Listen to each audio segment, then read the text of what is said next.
Well, Scott Morrison is locked in discussions with his Pacific counterparts, negotiating the final wording of a communique leaders will sign at talks in Tuvalu.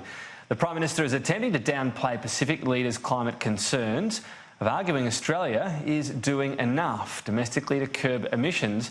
At the moment, the talks have been going a little bit longer than first expected, so we're standing by for a news conference from the Prime Minister this afternoon, but they appear to be running overtime, these talks. Jackson Williams, meantime, has more from the Pacific Islands Forum. Scott Morrison says he travelled here prepared for hard conversations, and there will be plenty of them at today's Pacific Islands Forum Leaders Retreat.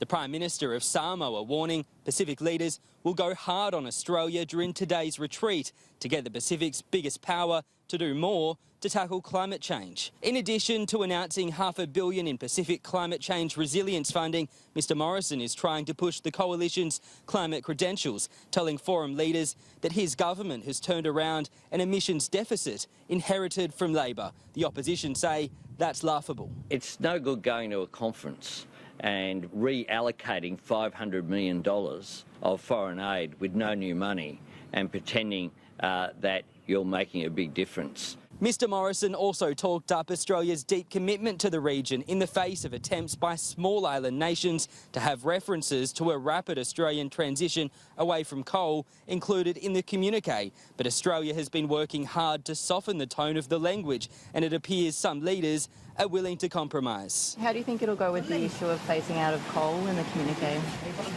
Of course, we cannot do it overnight, can we? I mean, we respect that, but at least some signal that we are transitioning to something new.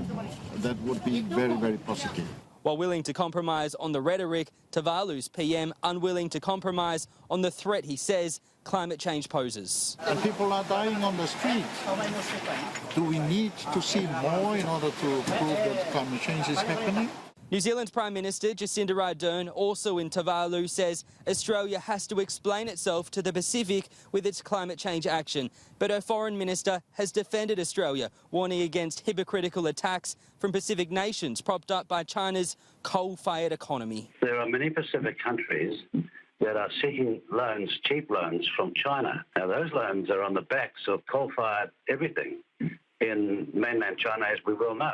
So, you know, there's a big picture we have to contemplate here, and we've got to ensure that when we act in this big picture, we act with consistency and integrity. Scott Morrison will spend one more night in Tuvalu before returning to Australia.